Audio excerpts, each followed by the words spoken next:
Pharmacist Ben, That'll be me. how are you? What's going on, man? Yeah, nothing much. How was your weekend? It was, I don't really look at it that way. They're all the same. You work every Weekend, day? weekday. I work every day. I play every day. I don't work Okay. all the time, but I do work every day. And You- I you- don't even know what does the word work mean? I don't have a job really. So what do you mean by work? That's great. Well, when you run It's, your own life, I guess it's not work, huh? yeah, I don't think of it as work. If I had a job, it'd be work. But I mean, what do you consider work? Do you work every day? I mean, Uh, I do activities that are revenue generated every day. So, yeah, that's good. If that's work, then yes, indeed, I do that. That is true. you, But you I know, don't like the word work has this connotation. It has this like negative connotation. You're a workaholic and you work all the time. My girlfriend, ex-girlfriend, partially because she used to say I work all the time. And I uh-huh. don't think I just want to be productive. Hmm. Don't you? Want to Absolutely. I want to produce. be productive and helpful and Yeah. profitable and all that other good stuff. All that doesn't mean you don't have fun. Yeah. I'm fun. Well, no, I enjoy uh, Yeah. hanging with people and working with people. That's And the best is when you can combine what you consider enjoyable and fun with making money and being productive, which is a perfect segue for what we do. it is a perfect segue for what we do, but even more so, a perfect segue for a debut Yeah. of another variation of your favorite song. Oh no. Heavy metal though. Not heavy metal this You time. said heavy metal. You told me I heavy metal. promised heavy metal, Yeah. but this is not heavy metal, Jam band. and I have no idea because I Uh-oh. haven't listened to it yet. I have Okay, no as long idea. as it's not that god awful country thing. Okay, let's see. Got a rotten apple hanging Now on the more family country. tree. Oh, I put soulful. I look. This that's kind of no. that's, I was You expecting think you're a like cowboy? Actually, I like country. I shouldn't knock on I was country. expecting Barry White. Oh, you want soul? Once Yeah. you, that's down. That'd be interesting. Motown root, not the fruit. Did you Well, like Did you ever hear the Philadelphia sound? oh yeah, You have? uh, oh yeah. Name one band. MSOP, MS? No. MF, Yeah, the sound of Philadelphia. TSOP. The TSOP. sound of Philadelphia. Yeah, Yeah. No, but do you know what I'm talking about? The Philadelphia yeah, sound. Who name a yeah. band? Name a band. TSOP was the No, one. aside from TSOP. I can't. Give me one. The Spinners. Oh, really? Okay. The Okay. Spinners. I love the Philadelphia sound. Spinners. Bell Records. Remember, I was a Okay. DJ back then. No, I didn't You know didn't you know were that? hip like that. I was a 1970s DJ. Top That 40. that I never that. told you that? Well, I didn't register. That explains the microphone and the Wolfgang Jack voice that you. I have a Wolfgang, no, Wolfman Jack. Not Wolfman Wolf. Jack. I have a Wolfman Jack voice. No, I'm just No, throwing I it out. don't. Just throwing it out there. Wolfman Jack. When I was a kid, he was like the big DJ, and I always thought he was so old. He was like in his 30s Oh wow. back then. Yeah, I always thought he was really old. Did you ever see the movie American Graffiti? I'm familiar with it. I haven't seen it. You should see it. It's a really really cool movie about the late 50s, early 60s kind of thing. That was a Mhm. big thing. When I was in the 70s, the 50s were really big. Anybody out Debauchery. there? Anybody that grew up in the 70s? Remember the 50s got really big, got really popular. There was a movie called "Let the Good Times Roll" and had like Little Richard and Elvis and Bo Diddley. You know who Bo Diddley was? I'm familiar with Bo Diddley. Yeah. Yeah, Bo Diddley and all these 1950s artists in the 70s. In the early 1970s, 73, 74, the 1950s were real big. Anybody on the call today? Touch of Soul. Come on like Yeah, of that? course. Oh yeah, the Stylistics. I forgot about them. Stylistics, Delphonics. I told you about the Delphonics. My friend Ron Ellison was the lead singer for the Delphonics. Yeah, you I did. You lost did. I lost touch with him. You did mention. We Yeah. have more people on Rumble. Rumble is one of our. That's our mainstay because we can say what we want. On Pretty Rumble. pretty much on Rumble. Yeah. How many people are on the calls here? Okay, so we have about let's see. We got between the two YouTube channels so far is about 14, and on Rumble we got 21. All right, let's go. On Twitter, I have to check. I am on Ben Bites Becca, yes. On Twitter, we have some folks, and on Facebook, I guess I should have pressed the on button. So now we're gonna get that on button. So Fats. So we're on. Wait a minute, we're on Facebook too. We're on Facebook, and what is the Facebook page? Critical Health N and Daily with Doc, and there's we're on 4 pages on. Oh, that's really cool. And then should I be checking for questions on Critical Health on the Facebook page? Well, that's my job. And, that's your job. And we have our friend Becca brings in questions, and Keely's on with us, so we're gonna handle that. What happened to those two beautiful twins, or not twins but sisters, who are the vegetarian and the fibroids? And I owe Kiana a call. One young lady, I owe her a call, and we were supposed to talk today after she got out of work, and I just neglected to make that phone call, doing our qualifications, etc. But I will talk to her tomorrow. All right, good. Tell her I said hi. I like how she's doing. Yeah, she's. Tell her I asked about it. Good girl, and her mom is fantastic. Yeah, the whole family's really sweet. Yeah. And let's see, how do I get this off the screen? Okay. Chat. Okay. So, Pharmacist Ben, I just want to start off really quickly.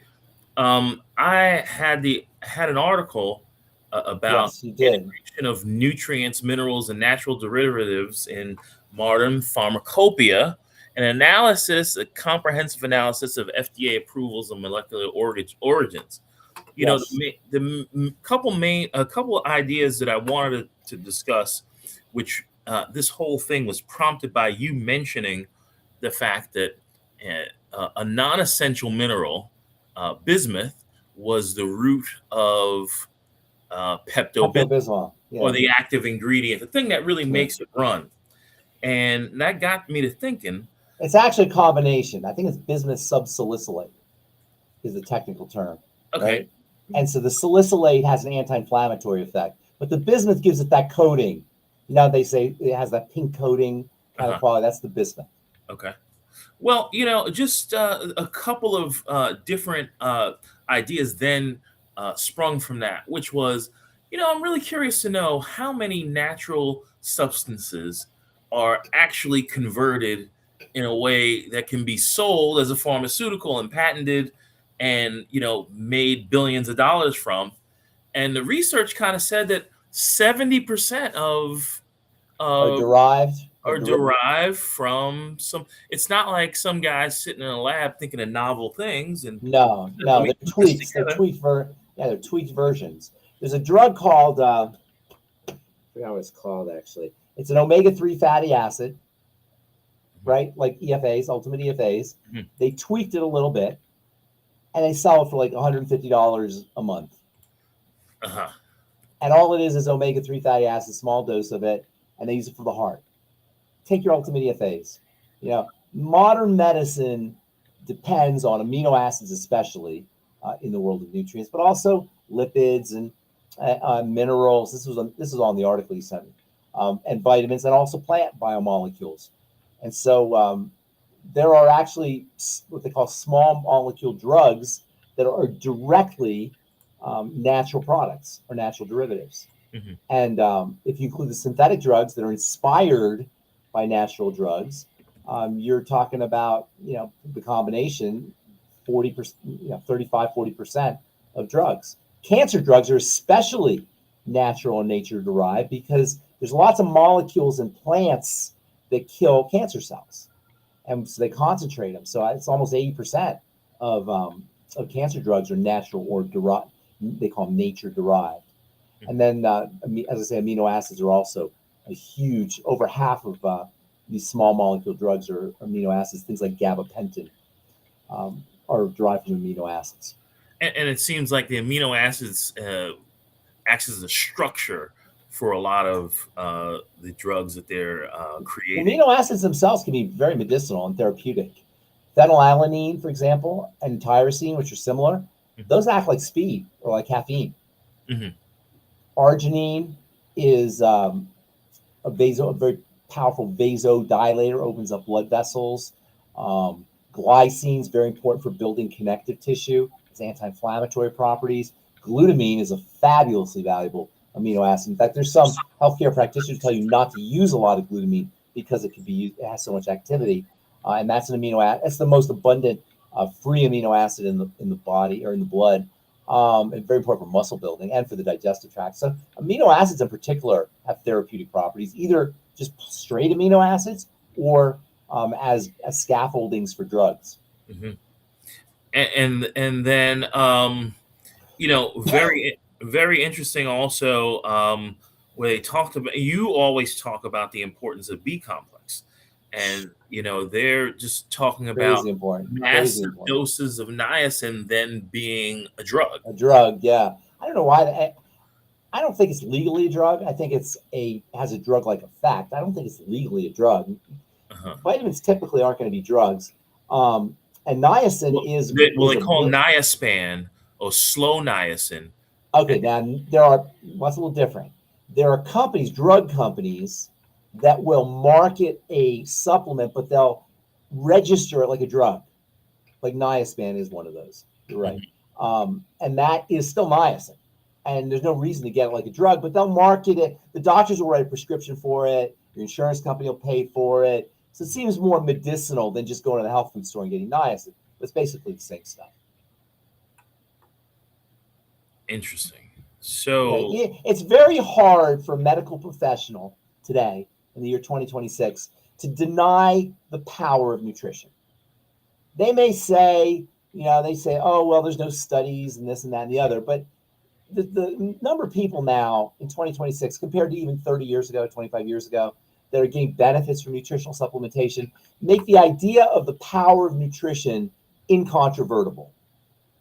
It's hard. It's impossible to deny it, and even medical professionals have to admit there's a power to nutritional supplementation, or nutrients, if you will. Certainly, they're not as potent as drugs. They don't have the same potency as drugs, but that's not necessarily a bad thing. You don't really want the body doesn't like potency. The body wants to have things kind of even Steven at a low level. Like before I went on the call today, I was doing a podcast. We talked about high intensity interval training. Have you ever heard of this? Okay.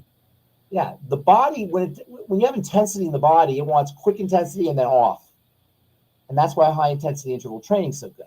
In terms of drugs or medicines, you don't want super potent stuff. The body wants kind of like even keel. It doesn't like spikes. And that's one of the things that happens when you take a drug or you take a supplement, you get spikes. And that's why I love this Beyond Tangy Tangerine so much. It eliminates the spikes. You get this nice steady state, almost like an IV drip. By drinking it, that's why I always tell people sip on your Beyond Tangy Tangerine. You don't want to spike, especially in water-soluble nutrients. Whoever put that directions on Beyond Tangy Tangerine, 2 scoops, that's crazy to me.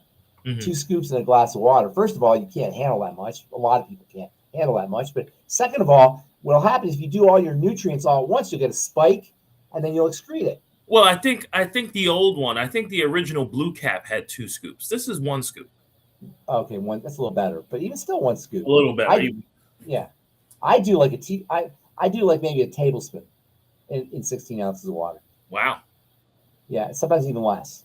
I always tell people go to taste. How many people have you talked to that said they don't like the taste of Beyond Tangy Tangerine? Yeah, well, yeah. That's because you're using too much. You want to find just the right amount where you like the taste of it. The reason they don't like the taste is because it's intense if you do that much of it. And they have to put it because vitamins don't taste so good. Vitamins taste pretty bad, actually.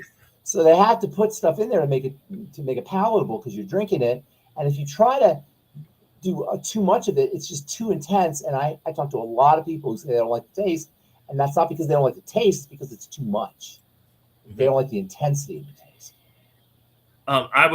We were at before we move on, by the way, did you know that another amino acid derived drug was the famous remdesivir? Remdesivir is that an amino? I know that's the scaffolding aspect. The scaffolding's amino. No, I didn't know that. I don't think remdesivir, the molecule, is an amino, but they made, you know why the scaffolding is an amino? Why? So it gets into the system. Mhm. It gets into the cell. It tricks the cell. That's a classic technique for getting things into cells, is by disguising them with a nutrient. So it's kind of like a little absorption trick that they do. That's what you mean. I think that's what you mean by scaffolding. Yeah, that is exactly what I mean. Well, Pharmacist Ben, I thought you'd find that interesting. It seems like I'm more interested in it than you because you probably already know all this stuff. About drugs. Pharmacists study nutrition. We study nutrition in pharmacy school. So I've studied nutrients, but we don't study nutrients like a nutritionist or a dietitian. We study it like a pharmacist, which means we study the medicinal and the therapeutic and the healing value of nutrients. And we study the drug-like nature of nutrition. That's when I started to smell a rat in pharmacy school. I was like, wait a minute, you mean amino acids work like drugs, and vitamins and minerals and EFAs, they have medicinal effects? Why are we not using them? It just never made sense to me. And so, when I graduated pharmacy school, I went full bore into using nutrition. I've told the story many times. I went full bore into recommending nutrition to patients in the pharmacy. And that, that didn't go over so well as as I've told the story. Well, you weren't Kmart material, my friend. I'm just not cut out to be Kmart material. So, and where is Kmart today, by the way? Down the freaking toilet. Gone. And they're gone. Gone. So much for you, Mr. Ozier. That was Mr. Ozier by DM. So much for that, Mr. Ozier. How old was Mr. Ozier back then? He was probably his 50s, I guess, or late 40s maybe. He was a nice guy, but he's the guy who fired me. And you know what? When I was working at Kmart, they had this thing, we're America's favorite store, blah, blah, blah. But they treated people like such garbage, like so crappy at Kmart. I knew they were going under because the customers would get treated crappy.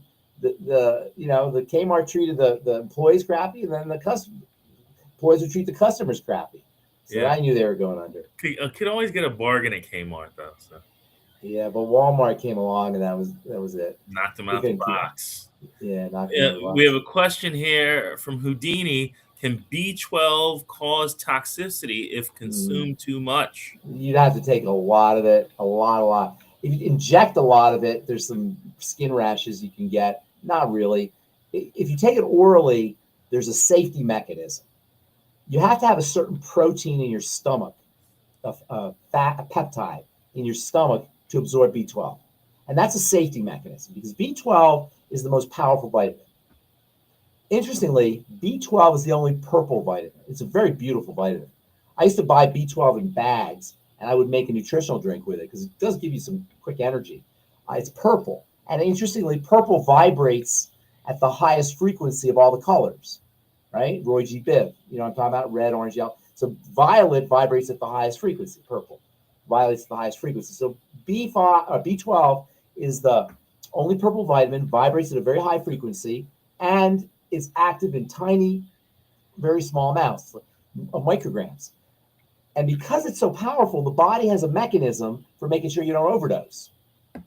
And that's this peptide that's made in the stomach. They call it intrinsic factor. You may have heard of it, IF, or intrinsic factor. And intrinsic factor is required for the absorption of B12. And so if you have too much B12, you're just not going to absorb it. So it's very difficult to overdose on oral B12. You can, if you inject it, then you bypass the absorption issue and the protective mechanism. And yeah, you can take too much theoretically, but you're not going to kill yourself. There's no fatalities associated with it. There is some skin conditions that it's thought may be associated with super high concentrations, acne, pimples and such, that may be associated with super high doses of injectable, but there's not a lot of people that suffer from that. It's rare. So it's difficult to have a full-blown toxicity from B12 to answer that question. And then why do cancer drugs so harmful while medicinal mushrooms and other natural treatments boost the immune system? Because cancer drugs don't boost the immune system. Cancer drugs kill things. Right. This is our model. This is our whole model, is to kill things. You know, not to support the health of the body, but to work on from the other direction. And in fairness, when you have an emergency, sometimes you need to do that. But the track record of chemotherapy is not good. You know, there are some cancers where chemotherapy is effective, but for the most part, it's not good. It's like under 10%, or it's really small. People that get benefits from it. And the misery that you get from chemotherapy is because the cytotoxic, the cell killing effect, is directed at the cells that divide the fastest. So the way cancer chemotherapy drugs work is they target fast moving cells. And that's why the digestive system and the skin are two primary sites of toxicities and adverse reactions from these chemotherapy drugs, is because you're killing your intestinal cells like you're killing the cancer cells. Now, maybe you need to kill the cancer cells, but really, cancer doesn't just live on its own. It lives in an environment, a context, a frame, a nest. It's embedded in the body. And in fact, it's the connective tissue that is the most likely suspect when it comes to creating a pro-cancer environment, or an environment that's conducive to cancer. So really what you want to do is you want to take care of the environment. And this, I was talking on my program, the program I did before this, I was talking about this very important point that you and I don't really touch on a lot, and longevity people don't touch on a lot either. We're always focusing on people who are sick, right? People call, I got my eye problem, I got my heart problem, high blood pressure, this, that, and the other. What about people who are healthy? If you're healthy, you want to stay healthy. And that's, you need longevity, and you need nutritional supplementation, and you need to be on Tangy Tangerine too, right? We're always focusing on sick people. You want to get nutrition in your system before you're sick, before you have cancer, before you have cataracts, before you have an autoimmune disease. Yeah, we can do things for you afterwards, but take care of yourself now. You know, I'm 66, man. I'm going to be 70 in 4 years. Let me tell you something. I'm taking it very seriously. Even then, you don't know.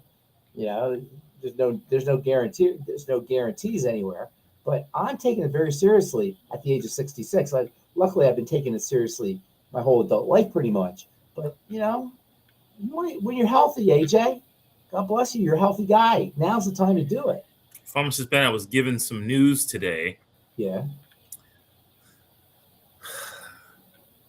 That my grandmother bought me a plot next to her in North Carolina. How'd that make you feel? I was like, well, thanks, Uncle Keith, for letting me know. I mean, are you trying to tell me something? Like, why tell me today? Hey, the sand is going down the hourglass, buddy. By the way,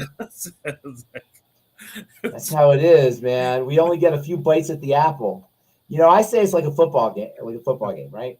You get 4 quarters, 20 to 40 first quarter, or no, 0 to 20 first quarter, 20 to 40 second quarter, 40 to 60 third quarter, 60 to 80 fourth quarter. I'm beginning my fourth quarter here. You got overtime, man. Well, then you get overtime, but it's sudden death.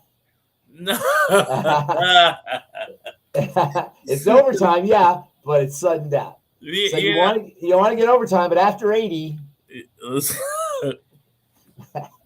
well, that's just what it is, you know. And we're in denial of that. We go our life in denial of that, and it costs us, because all of a sudden I'm 66, and if I didn't take care of myself, I'd be on high blood pressure medicine. I'd be going to the doctor. I'd be getting colonoscopies and colon cancer and lung issues and eye issues and this, that, and the other, you know. And it still might happen, but at least, you know, you reduce the likelihood of it. You can reduce the likelihood dramatically. You know, we all still have to drink the water, which is poison. We all still got to breathe the air, which is poison. We still got to eat the stuff that comes out of the soil, and even if it's organic, it's still going to have some kind of residue, and you know, it's still going to be sprayed with municipal water or water with municipal water, etc. So there's no getting around the fact that you're not going to get 120 years, which is what we should be getting.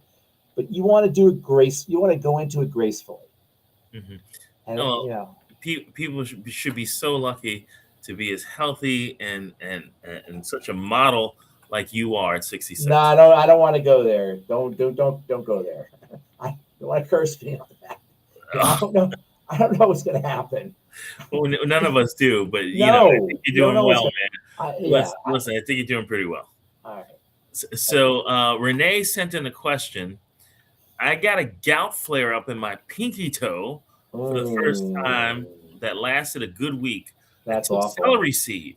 Not sure if it worked. Can you share what you know about it? About gout, I'll tell you. I'll tell you what gout is called, and you tell me what you think it means. Okay? Gout is called the disease of kings. What do you think that means?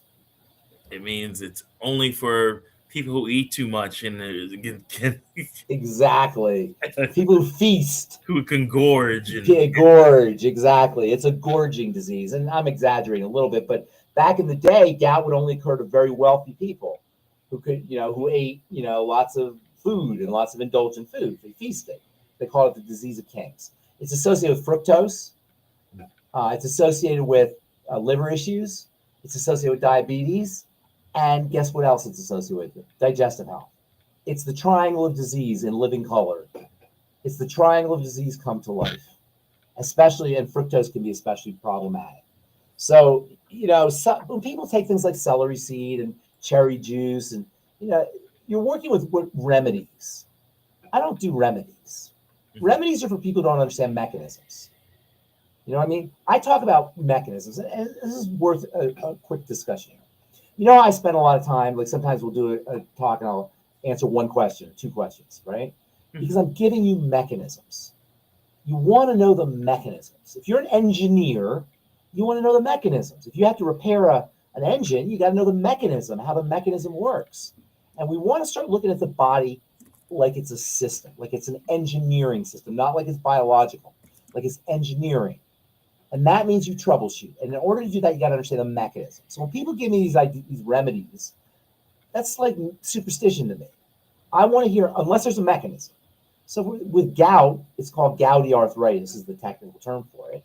You have uric acid crystals that deposit in various joints. You don't have to, most of the times your big toe, sometimes people can't even put the blanket on their foot because their big toe hurts so much. Wow. She has it in her pinky toe, but you can have it anywhere. You have it in your fingers, you can have it in your wrists. It's a form of arthritis that's related to the deposition of crystals, uric acid crystals. These uric acid crystals form under conditions of metabolic syndrome, which of course is, an eating issue. It's all an eating issue. Metabolic syndrome itself is related to bile, the intestine, which is a digestive issue. So it's a triangle. People, don't overthink. Gout is not special. It's just another manifestation of the triangle of disease. The first 2 points, and we have to do something about that third point. I'm not sure how to integrate. You want to chop it off? I don't want to chop it off because it's really important for how it jumps off into everything else. But I don't know how to bring it up because you really only need the first two. Because if you do the first two, the third will take care of itself. Although there's a few things you could do. It's the first two. And when you think about the first 2 points in the triangle of disease, what are they? It's the ingestion of large amounts of energy, and then it's the distribution of small amounts of energy. It's all about energy. Everything is energy, period. E equals MC squared, right? Energy, matter. It's all energy. Health is energy. When you have an abundance of energy that could be used, not just energy, but usable energy, it's like having cash in the bank, money in the bank. When we get older, we have energy, but we don't use it because the machinery that turns the energy into work for us to do breaks down. Why does it break down? Well, for a lot of reasons, but one of the most important reasons is too much energy. And that's why every study that's ever been done on longevity shows the less you eat, the longer you live. So if you have too much potential energy, you can't make kinetic because the system breaks.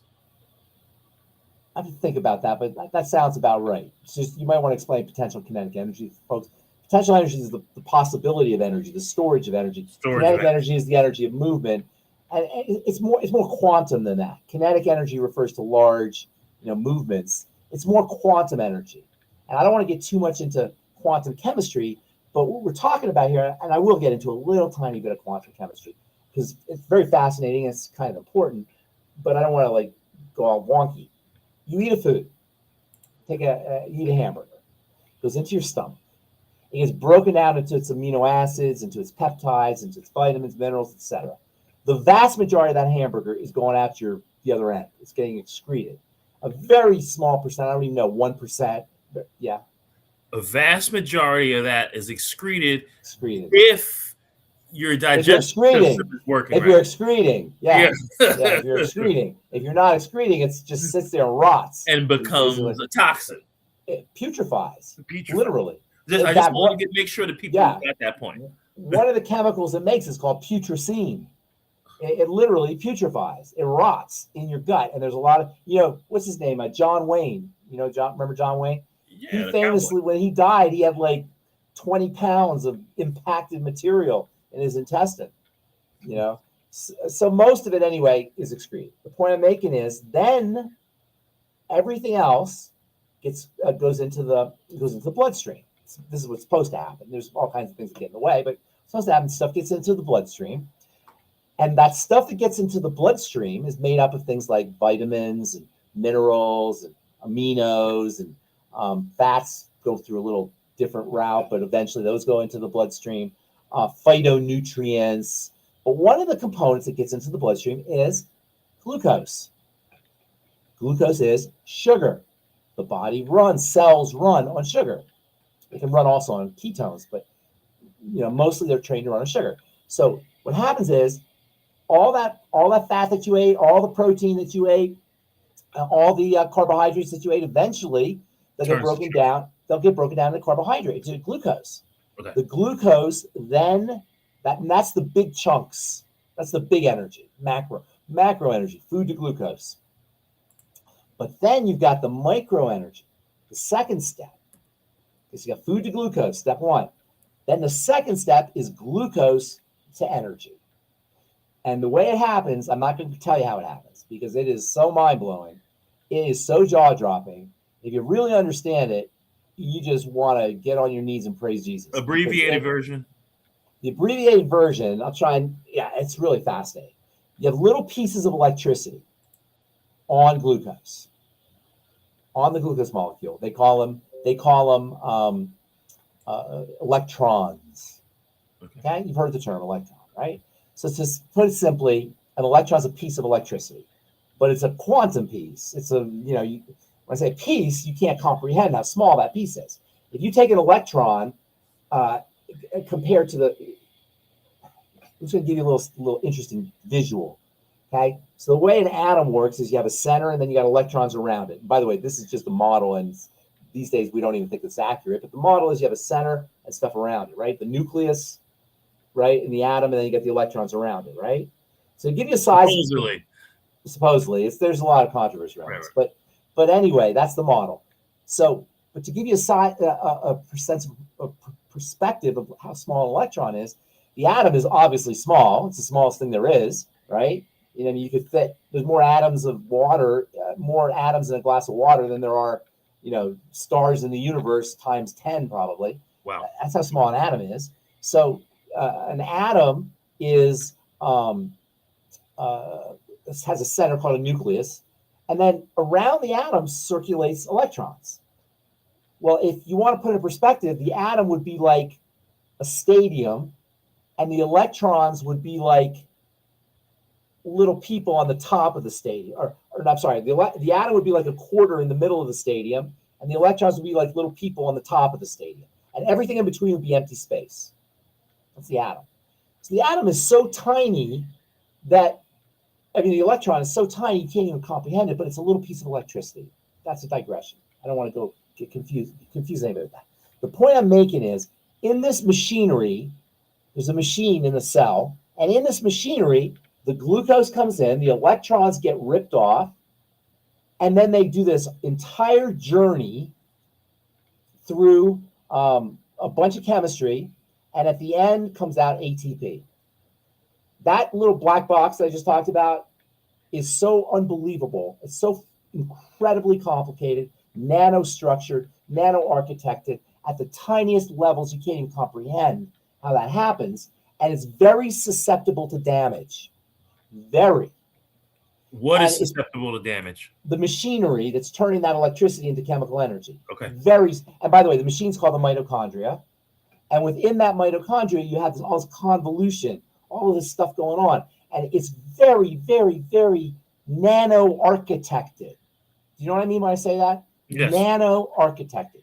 And you can burn out the mitochondria is what you're kind of You can burn them out. You can poison the mitochondria. I would say poison, burn them out. What about energy? Starve the mitochondria? It's not a... What's that? What about starve the mitochondria? Yes. I was about to say. There are nutrients that protect the mitochondria. And with too much energy on the one end and lack of nutrients on the other end, we have burnt out our mitochondria collectively to the point where that's why we're sick. Okay, Let me say this real quick. At the end of the day, the diseases that we suffer from are caused by cells that don't have enough energy. And the energy is made in the mitochondria. It's all about energy, is my point. And the energy comes from the mitochondria, from the, not the mitochondria, but from the process within the mitochondria. Sugar goes in, ATP comes out. And we are burning out our mitochondria with too much energy, too much glucose, from too much calories. Remember, it's the first step and then the second step. And on the other side of the equation, from lack of nutrients, such as vitamin C, vitamin A, minerals, coenzyme Q10, melatonin. These are all nutrients that protect the mitochondria. And by not having vitamin C, not having vitamin A, not having retinoids, not having coenzyme Q10, not having these nutrients, plus all of this energy, that's where disease comes from. When cells can't, remember, all disease is cell disease. All disease is cell disease. All cell disease is preceded by dirty blood. But at the point of disease, the cells can't do their work. That's what disease is. Now, that's one cell. That's not a big deal because you got billions for every little system, or you got 100 trillion in your body. But over the course of time, as cells break down, we become less and less able to do our work, and this is what aging is. The cells become less and less functional. Now, in fairness, the cells are integrated with the connective tissue. So connective tissue deterioration can also play a role, and so you got to work on connective tissue, and it's this kind of combination of working on the nest, or the womb, if you will, that the cells are in, plus working on the cells that accounts for good health and enhanced longevity. Before we go into some other questions, my question now is, have you ever thought about a particular ratio between calories and particular nutrients that we need? Or is that Tangy Tangerine taking care of it? Food, whole food. It's God did that for us. Because the nutrients and calories in whole foods are perfectly balanced. Yeah, even if there's no minerals in. Yeah, let me give you an example. Sugar cane. Sugar cane has all the nutrients in it for you to utilize sugar. So vegetables, whole foods have the perfect balance of calories or sugar to nutrients. The problem is when we process those foods, because what processing does is it throws out the nutrients and keeps the calories. Because calories is really important. Calories hit our hot button in a way nutrients don't.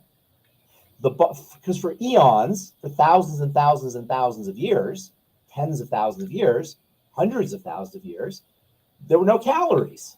Think about your ancestors, our ancestors in the Africa, even before 50,000 years ago, 60,000 years ago. Where did you get calories from?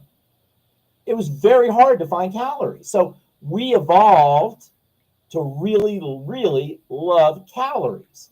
So what food manufacturers have figured out, starting in the late 1800s, was if they can create foods that have super amounts of calories in them, you won't be able to stop eating them. And they don't need the nutrients. In fact, they can sell you the nutrients at the health food store. They can take them out and sell them to you. Okay. Yes. Okay. Does that make sense? Though? How I explain that? Whole foods is yes. Whole foods have the perfect balance. Yes. That makes sense. However, you mentioned sugarcane. I can recall taking a bite out of a sugar cane and almost fainting. And where did you do this? Where did you take a bite out of a sugar cane? Like some guy was selling sugar cane. So that's a sugar cane. Okay, well, you don't know how much nutrients were in there, but sugar cane typically is high in chromium. It's high in iron. It's high in the B vitamins. It's high in fiber. It's high in magnesium. It's high in zinc. And these are all nutrients that the body uses to process sugar. So it's always struck me as very interesting, sugar beet the same way, how foods contain the nutrients you need to process those foods, which kind of makes sense when you think about it, because nature would want its foods eaten so that seeds could be spread. That's part of the whole food cycle. And so to make a food attractive, it would have to somehow keep you healthy. And so it kind of makes sense that it would be perfectly balanced, but processing destroys that. And interestingly, this is really interesting, cereal, right? And bread, which is very high, obviously is made out of flour and grains. Flour and grains are very concentrated nutrients, or foods.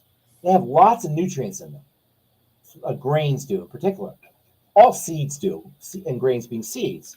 So what we've done is with processed grains, so-called enriched flour and cereals, is we took out all the nutrients and left the carbs, the sugar, and then threw a smattering of nutrients back in for the RDA, or for the keep the government happy, or to keep people from getting horrible diseases.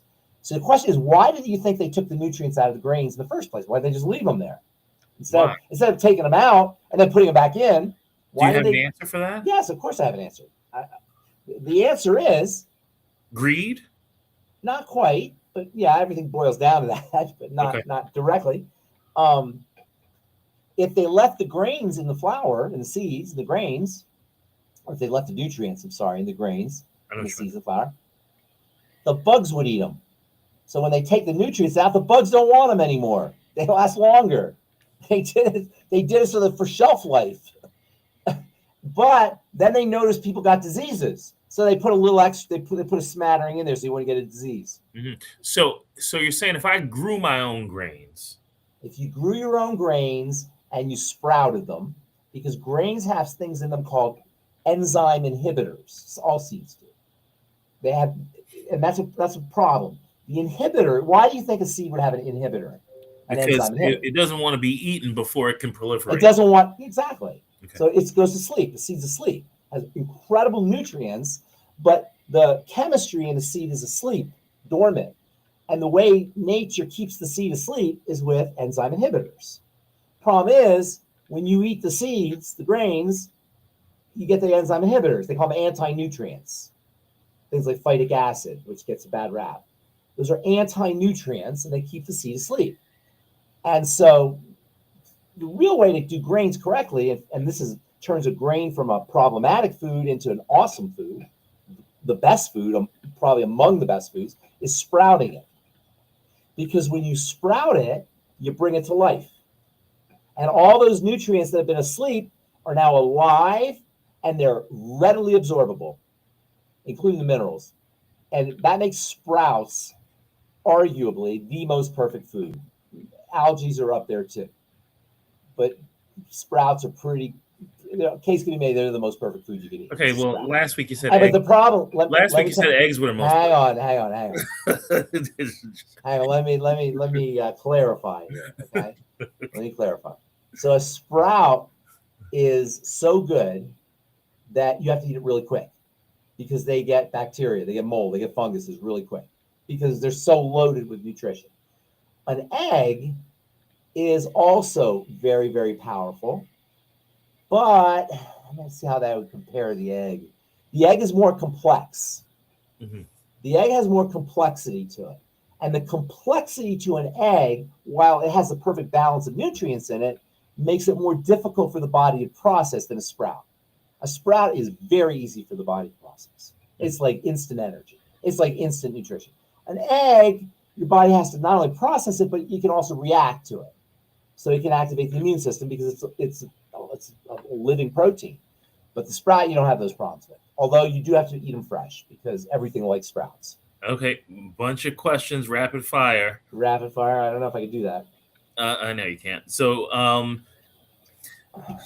this gentleman wrote in, and he actually called in because he really wants an answer. I was gonna answer his question because I saw it in the email Yeah. prior, but Marilyn thankfully took it. He's having 3 to 4 bowel movements a day Are on they- occasion, well-formed stools, no blood, stomach aches sometimes after the bowel movements. Did we Okay. talk about this earlier? No, we didn't. But the stomach aches is a sign, and I don't know what he means by stomach because a lot of times people mean the intestine when they say the stomach. So I'm going to assume it's not the stomach; it's the intestine. One bowel movement earlier today. Now he's constipated. Eats as much as fiber as he can. Also has belching and gas. Takes a All right, strong we probiotic. got an issue. We got an issue. Houston, we got a problem. Wait a second. One more thing. I only drink alkalized water. Well, that's nice, but you got a bigger problem. You got bigger fish to fry. Some sugar. Use stevia. No, there's 5 something. pound, There's 148. something that's making your intestine angry. Now I don't know about the well-formed. 4 well-formed stools doesn't sound quite right to me. And the problem with stools, if we may be gross here, there's a really cool book called "What Your Poo Says About You," and it's a really cute little book, and it's interesting what you'll find out from your poo. And if we could get over our scatophobia, you know what I'm saying, fear of excrement, you know, we would do well to do that, you know, because there's a lot. Your feces, your fecal material, your waste will tell you a lot about your body. And so, but we have this thing about it. I saw this this show on PBS a long time ago where they duplicated the digestive system with a big machine, and it was mechanical. And they duplicated the digestive system. It was as big as this entire room. The digestive system that's in your little, you'd be blown away to see how small your digestive system is. It's like this, from mouth to the other end. It's like this. It's very tiny, very, very tiny. It's convoluted and it's spread around, but it's really very small. So this whole system is a room full of equipment, heavy equipment, to do what's done in this little system. That alone tells you the amazing intelligence that's built into the wetware of the body. You know, you got hardware, firmware, you got wetware. The biological system is intelligence. It's computerized. It's an information processing system. Anyway, so it was as big as a room, and the guy, they showed you how it worked. The guy put some food on the top, and the thing went merged and all its whirring things. It took about like an hour, 2 hours, and they cut, and then this little tiny brown turd came out the other end. And the thing about the little brown turd that came out the other end is it didn't have the same connotation of disgustingness that it does when it comes out. Because it was mechanical. But it was the same thing. It was the same thing. So what we have to understand is the stuff that we hate so much and that, you know, we're repulsed by, and we're repulsed by for good reason, because from an evolutionary standpoint, you didn't want to be around that stuff, you know, when we're living in tribes. So there was this built-in disgust kind of thing that happens with it. But if we can get over that, it's a ton of information, and we can start to understand our bowel movements because it's telling you a lot. So for this, the reason I bring it up is because this gentleman says he has 4 of them a day. Right away, I don't know how much he's eating, but 4, I can't imagine. 3 to 4 a day, yeah. That's a lot. Now he's doing fiber, and that will bulk up his stool, and that will also have an effect. But he also says that he has pain, or did you say pain? Pain's not good. Any pain in the intestine is not good. Any pain. Now, if it's discomfort, that's still not good, but it's not as bad as pain. Pain is serious. So I would be looking for specific, and then he says he's constipated, and what else did he say? He said he's constipated sometimes. There's a few constipated, yeah. Probiotics this is more than probiotics. This means something's getting into your system that your system doesn't like. And what's probably happening is the colon's freezing. You know, you have fight and flight. You ever heard fight or flight, right? Yes. Have you heard of fight, flight, or freeze? That's really the third element.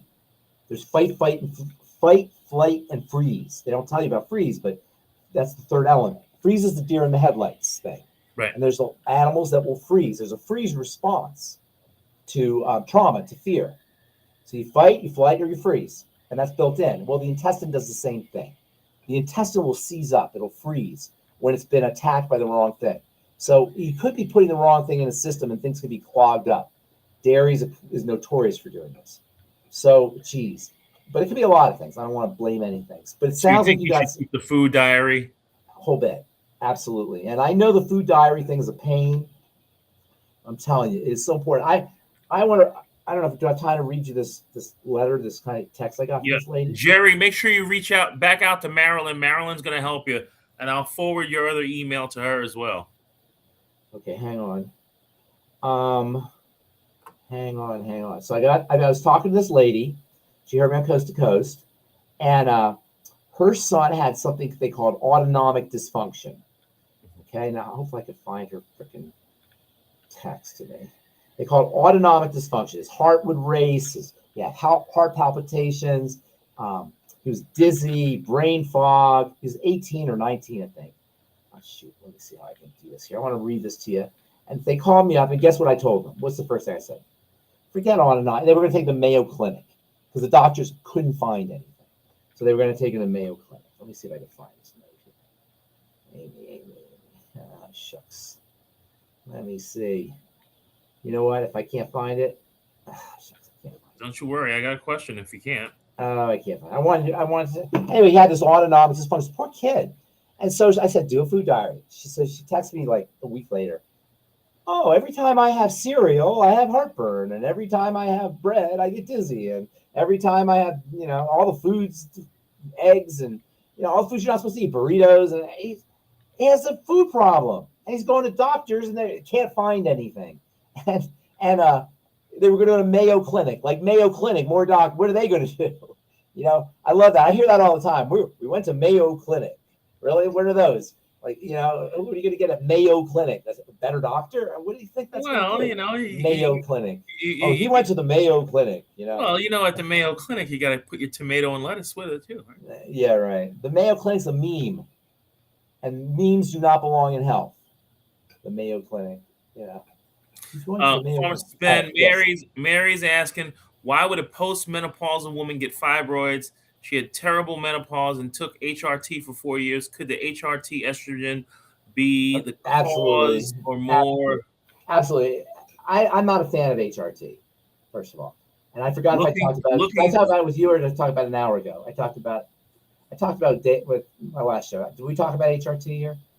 We did not talk about that here Everything's today. blending. It's all blending into one. Here. That's right. I look just like Dave Michaels too, right? What? It was with Dave. You look exactly like Dave Michaels. I sometimes get you mixed up. How did you know? You're like twins. It's my brother Dave. Did you ever see that movie Twins with Arnold Schwarzenegger? And Dave? Right. Yes. All right. So anyway, there's so much to unpack with that gal. Look, menopause should be easy. If it's not easy, you're doing something wrong. Nutritional deficiencies definitely play a role. One of the biggest culprits in menopausal symptoms, and nobody talks about, is called histamine. And if you go on my Facebook page, my True Treatments, well, you go on these are professional Facebook page. If you email AJ, and if you sign up, no, I shouldn't say that. If you just email AJ, and I'll get you an article I wrote on histamine and menopause. When your estrogen drops, your histamine goes up. Histamine makes you flush. Histamine causes cells to divide rapidly. Things like endometriosis, fibroids, fibromyalgia, rosacea, all of these can be associated with histamine. Sensitive skin. These are all things women have. Hot flashes, anxiety, night sweats. These can all easily be histamine responses. And it's known that when your estrogen drops, your histamine goes up. So many of the signs of problems associated with menopause are hidden histamine reactions. Histamine levels high histamine levels are associated with leaky gut. There's your digestive connection. And what's really interesting is that there are foods that are good foods, avocados and tomatoes and citrus and shellfish and certain cruciferous vegetables that are good foods are high histamine foods. Sauerkraut, fermented foods that you always hear you're supposed to eat, high histamine foods. Three of the most histamine triggering foods, histamine reaction triggering foods, get this. wine and cheese and chocolate. What do menopausal women absolutely love? Yes. Any Yeah. menopausal women out there? We're a bunch of guys here. Menopausal women, send it to wine and cheese and chocolate. And whenever I tell people that, when I'm doing talks, they're like, and I say, and they say they have menopausal symptoms and hot flashes. I say wine, and cheese, and I say cut the wine, the cheese, and the chocolate. And they'll go, isn't there anything else I could do? You know, nobody wants to quit the wine and the cheese and the chocolate. And I can't say I blame anybody, but the point is that we don't see that the good things, not that wine and cheese and chocolate are necessarily good, but good things can trigger these histamine responses. And that could be why sometimes people say, oh, but I only eat the good foods and I don't eat the bad foods and I don't eat the oil. I'm gluten-free. But, you know, you're eating a lot of avocado, like that gal. Like, what's her name? Kenyatta? What's that gal's name? Kiana, right. Like Kiana, you know. Remember she said I discovered I eat a lot of avocados and I bloat every time I eat avocados. Well, she's keeping a food diary. She mentioned oatmeal as a problem. Oatmeal? Oh, did she? That's new. Yeah. Yeah. So, all right. That's the thing about vegetarians. That's the thing about, vegetarians are, I'm not saying Kiana. What did you say? Kiana. I'm not saying Kiana's like this. So if you're listening, Kiana, I'm not talking about you. But there are some vegetarians who are like, I'm a vegetarian. I don't eat animal foods. There's a holier than thou aspect of vegetarianism. And, I don't like eating Bambi either. But the fact is there's no allergenic meat. There's allergenic food, lots of allergenic veggies. And there's lots of veggies that will wreak havoc on your hormone system, your skin, your immune system. Not me. And I'm not a big meat eater, but I'm just saying we want to keep things in perspective here. And just to end up, Pharmacist Ben, I do kind of have a hang up about meat, in the sense that I'm not a hunter, I'm not a farmer. Yeah. And if I had to do it on my own, yeah, I guess if I lived, a different time and place, of course, I'm sure I'd have the wherewithal to do it.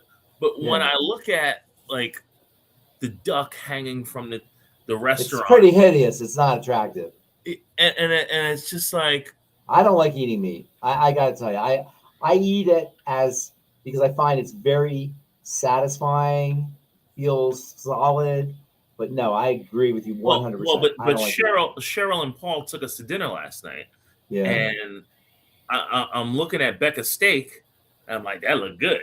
Like, I mean, it doesn't look good if you don't eat it for a while. It won't necessarily look good. I haven't had it in a very long time. I'm sitting eating my salmon, but I'm looking at her steak. I'm like, Yeah, steak is I went through a little phase where I ate a lot of steak, but it didn't feel right. Eating chicken now, it doesn't. I can't do the meat thing that much, but I do find it's very satisfying. I will say. So if I get over that, you ever see slaughterhouses with cows hanging their bodies hanging? That's awful, right? I mean, it's just. And cows are really smart animals, and I like cows, and they're beautiful animals. But I do eat meat, and I do eat all that stuff. I was raised on it. I was not born on, but my dad worked on a chicken farm when I was a kid, and when I was like a toddler, a little kid, and we used to go. I remember chickens with their heads cut off, running around when I was a little kid. I mean, you laugh, but you've seen that. I've seen it. Yeah. Yesterday, we did a seminar, and a woman came up and she was Hindu, I believe, and she had asked me about the products, and I said. She said, because I told her she needed collagen. She was describing a problem that she had. And I said, well, I think that, collagen would be a benefit to you. And she said, does it have cow? And I'm like, oh, there's both. I know it doesn't have cow. Okay, but it derived from, Derived from cow. And I'm like, there's no porcine. And then she's a vegetarian. Cow. She said, she went like this. Cow is a mother. It's true. We worship cows. She said, if a cow walks, if I'm driving down the highway, it's true, and a cow walks past, the traffic stops. Yeah. They worship cows. Yeah. Cows are magnificent animals. first of all, the kind of cows we have, they're genetically bred to be just, milk breeders or meat. But the cows that are just wild and, not necessarily wild, but just farmed, and you milk them outside. They're not factory farm kind of thing. They are really smart animals. They're beautiful animals. And bulls are powerful. The cows are powerful too. Have you seen a bull? Those are badass animals, man. Holy cow. They're like pure freaking muscle. Everything. They're just awe-inspiring, bulls are. And cows are pretty darn strong too, but there's something sweet about cows, and I have a thing for them. But I do eat them, I will say. Although I haven't had a steak for a long time. All right. Well, that will just lose us all of our carnivore fans.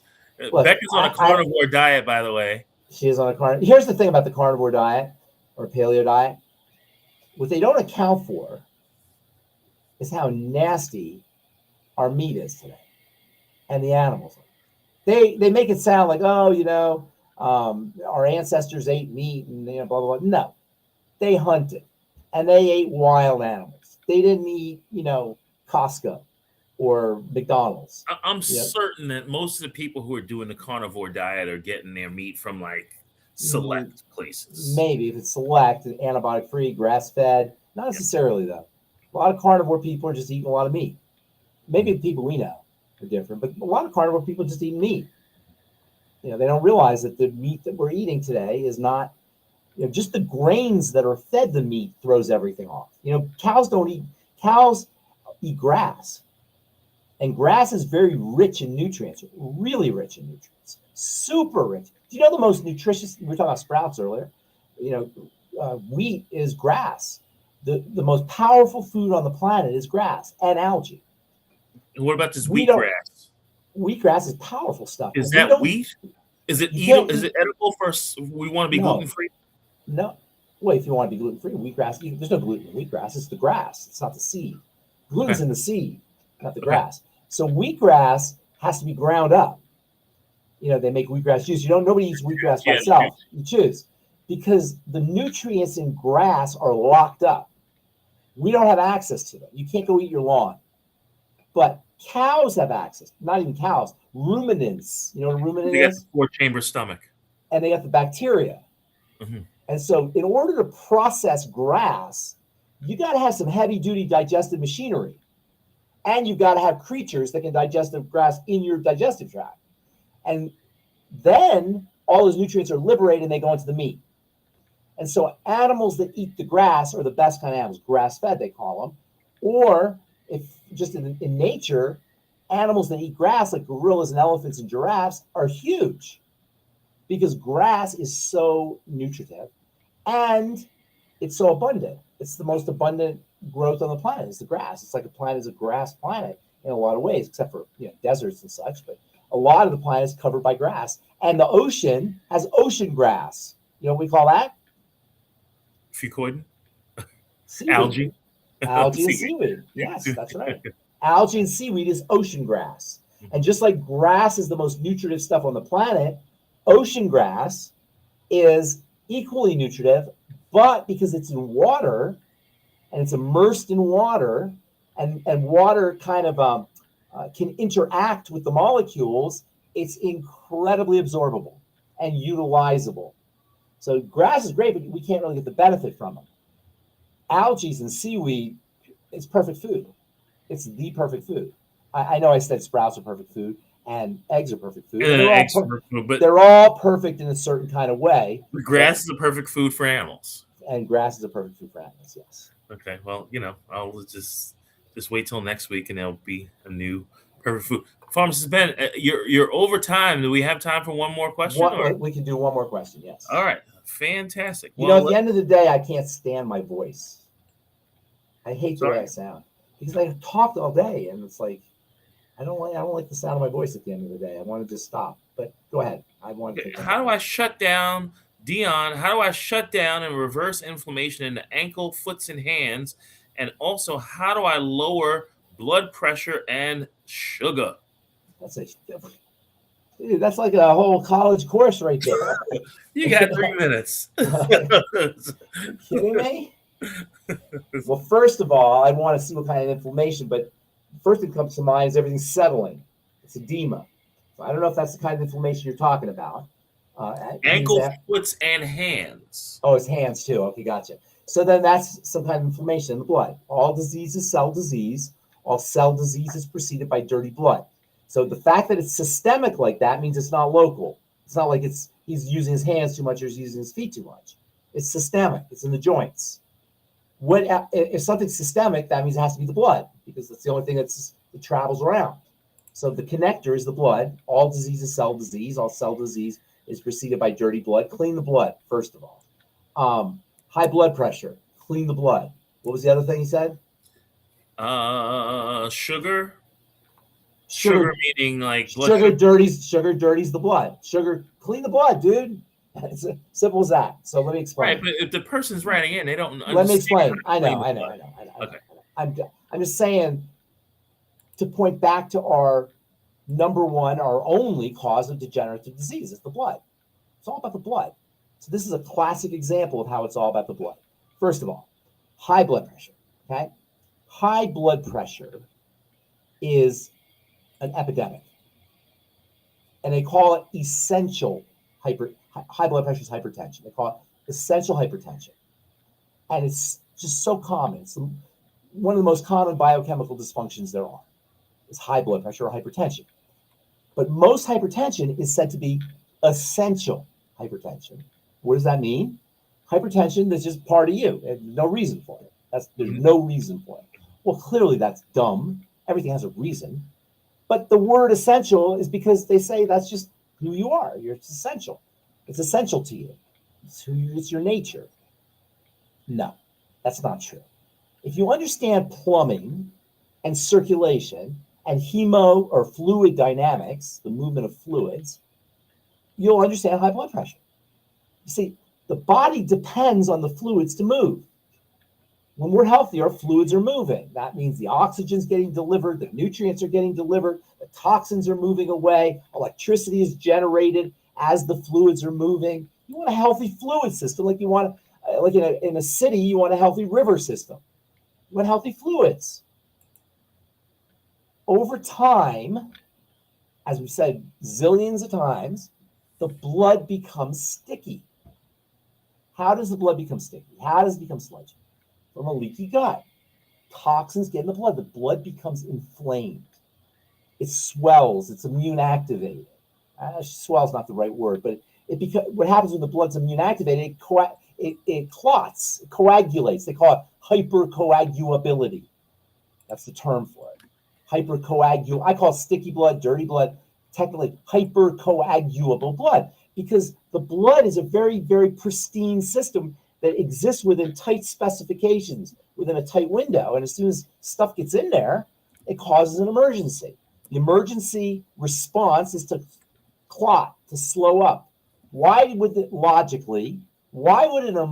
emergency response to toxicity in the blood result in a kind of sluggish slowing down, coagulable, increased coagulability and viscosity? Logically. Because there's a problem with it that the body doesn't want to go everywhere. Bingo. It's logical. The body's mechanism for keeping everything from spreading is to slow it down so it doesn't get distributed everywhere. And also, there are mechanisms that filter the blood. Largely the connective tissue, because as the blood's moving, it's interacting with the connective tissue, which is like very fine fibers in places, and it acts like a sieve, like a net, like cheesecloth. And the toxins go into the connective tissue. This is where many diseases come from. You can see how this is all logical. This is all completely logical. And so when the blood becomes hypercoagulable and viscous and inflamed and dirty, if you will, sticky, it doesn't go to the spleen and the intestines and the lungs and the heart and the brain, and it doesn't circulate. Because now it's in an attempt to keep it from spreading its dirt around, it's not getting, your tissues aren't getting oxygenated. your tissues aren't getting nutriated. Your tissues aren't getting detoxified. The brain reads that. The brain is constantly monitoring the blood and constantly monitoring the organs and the glands, and it reads that there's deficiencies in the organs and glands. Largely oxygen deficiencies. That's what it's mostly reading for. Guess what the brain then does? Turns up the pressure like a garden hose so that you get more oxygen, more nutrients, the tissues get perfused. That's what hypertension is. Hypertension is an adaptive compensatory response. So the reason why nobody sees a cause for it is because they're looking at the fruit, not the root. That's what people are looking at, the pressure at the level of the circulatory system. They're of the arteries. They're not looking at where the blood begins. And so they're looking at the rotten apple in the tree, and so they say, hey, there's nothing going on here. It looks good to me, because they're not looking at the soil, which is the dirty blood. And so what you want to do if you have high blood pressure, hypertension, is you want to clean the blood. Now, one of the most important causes of sticky blood is sugar. And diabetics are notorious for having high blood sugar. So it makes perfect sense that this guy's got a high blood sugar, and he has hypertension, and he has deteriorating joints. These are all related to digestive issues, dirty blood, and sugar. Triangle of disease. Two quick questions. Number one, if I were a diabetic and I fasted the water fast for a week, would I technically be a diabetic? Depends on your blood sugar. I mean, you would certainly lower your blood sugar. I don't know the answer to that. Depends on what your blood sugar was, but you would definitely lower your blood sugar. So let's say I consume obviously there's going to be some carbs, things are going to turn into sugar, but so ultimately, if they fasted and hydrated very well, they would lower their blood sugar, but there's nothing to prevent them from. Say that again. Okay, I'm just thinking through something. Okay, the second question is, I didn't really understand that. Okay, well, what I was getting at was, if someone cleaned their blood by not introducing sugar as a toxin, diluted the blood with a lot of water or minerals or what have you. Would they be healthy? And would they be better clean? Would they reset? Yes, they would reset. You can reset insulin sensitivity. Absolutely. You can reset glucose. It's really about insulin sensitivity, this whole thing. Absolutely, you reset it. And you reset exactly by doing exactly what you just said. By reducing your intake of sugar and, among other things, drinking more water to dilute the blood. But there's a lot of other things you could do. But yes, those will both do it. Mm-hmm. Okay, so then you talked about the bloods. One of the mechanisms for reducing toxicity in the blood is by leaving the dirt or what have you in the connective tissue. Leaving the dirt in the connective tissue?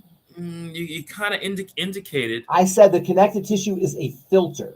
Is a filter, and then what happens? The connective tissue is subject to attack, immune attack, inflammatory attack. Absolutely, that's not supposed. If it happens a little bit, that's one thing, but over time, it's a major problem. Okay, it leads to deterioration of the connective tissue, cancer. It leads to cancer. That's one of the reasons why cells become cancerous. Autoimmune diseases, the connective tissue diseases, arthritis. It's just a mess. Okay, it's a disaster. But yes, it kind of sounded like that the connective tissue acts like nature's designed filter. Yes. That's okay. How it rolls. So if that's nature's designed filter, what did nature design to repair that system? The connective tissue is constantly breaking down and being built up. It's constantly being remodeled, and from an evolutionary perspective, all that crap that's in the connective tissue didn't start getting in there until 500 years ago, mm-hmm. or maybe 10. If you really want to go way back, to say 10,000 years ago. So this is why, by the way, our Neanderthal ancestors were, until very recently, until the last 100 years or so, way bigger than us, stronger than us, more muscular than us, way better off, way healthier than us. Our Neanderthal ancestors. More muscular than you? More muscular, all of it. less diseases. It only started, our bodies started to fall apart 10,000 years ago, but at an accelerated pace, obviously, over the last couple hundred years. Although we are bigger and stronger now, I think we caught up to our Neanderthal ancestors because we do get a lot of protein, a lot more protein than they got. We have access to it. It's very hard to get protein. But generally speaking, our Neanderthal ancestors were bigger and stronger than us. So you're saying there's no natural mechanism. Nature is not anticipating that It didn't anticipate did not anticipate. Not anticipating that we're taking MSM and collagen to do extra reparative work. All of that. None of that. Nutritional supplementation is the best thing we know how to balance out all the lousy things we've been doing to our bodies over the last, like I said, 10,000 years starting, and then at an accelerated pace. There's really, ideally, we shouldn't be nutritionally supplemented. Ideally, we live in the Garden of Eden, and we have all the nutrients we need from the foods, and the soil's great, and the farming's great, and the animals are great, and all that stuff. We don't have that. Nutritional supplementation is our best defense against the kind of situation that we've created with our food supply. There's no real option to it from a physical perspective. I don't see any option. It's not perfect, though, as you alluded to a couple times already today. The balance of everything, it's not perfect. It's just the best we can do, and you've got to do it. And on top of that, the kind of recoveries that I've seen with my eyes, and you've seen it too, and everybody really in longevity has seen, when people get on a nutritional supplement program, is so affirming, it's so validating that you can't deny it. I mean, how many people had their arthritis just disappear when they got on the glucogel caps, or had energy, incredible amounts of energy from Beyond Tangy Tangerine, or got off all their drugs when they got on the Healthy Start Pack? Yesterday, I gave a guy, I was giving out shots of collagen, strawberry kiwi mints. Okay. Strawberry minerals, strawberry flavor minerals. Yeah. One guy, I gave out, a good number, but one guy in particular, it's like, wow, I felt that right away. Yeah. Like absolutely, and he wasn't joshing. Like, he was dead serious. Like, I know. And there are all these like naysayers and negative people and haters and stuff. You guys don't know. If you're a hater out there and you're negative, and not on this call, obviously. When I go on George, you there? When I go on George Norrie, I made the mistake of checking out Reddit one time a few years ago after going on George Norrie. I don't do that. I did it one time. I don't do it anymore. There's all these haters out there. You haven't seen what I've seen. If you saw what I saw, you would not be a hater. You would be signing up. We got this one guy. It comes on YouTube, and he said, "What is this? A commercial for Tangy Tangerine?" Yeah. Which leads me to a question Pharmacist Rod, Coach Rod asked, Pharmacist Ben, what's your one go-to product no matter what? PTT. I mean, come on, Rod. You know Rod, the answer to that question. He just wanted me to say that. He just wanted me to say that, Rod. Rod, you're a sneaky guy, Rod. He's a sneaky guy. Layup. You just want. I gave you a layup. I gave you a layup. That's right. Okay, Pharmacist Ben, I'm gonna let you go because you're being so generous tonight, and I can only imagine that you. I'm not talking to anybody. That's it. I'm done talking tonight. Okay, I appreciate you, and Keely, I appreciate you being on in the background with us. I don't know if you had something in particular you wanted to say, but Pharmacist Ben, I'm hoping, really, really hoping that this has got some sort of quality to it. What is it? What do you mean this? Oh. Let them see the shine up top. Don't even care if it's gonna stop. Cause I'm focused on the part they never see. I'm going root, not just the fruit, that's the real me. Water in the ground where my spirit grows. Building something solid from my head to toes. It's all about the root, not the fruit. All right. Now we're talking. I can live with that. I can live with her. That was smooth. Yeah. I used to have a friend. He's got smooth. That's right. I was smooth. Well, you're a right. man, and we appreciate you tons. And All I will right. see you Friday. Friday. Can't wait. Thank you, All right. Pharmacist Ben. Bye. Have a good Take night. care. Good night to you.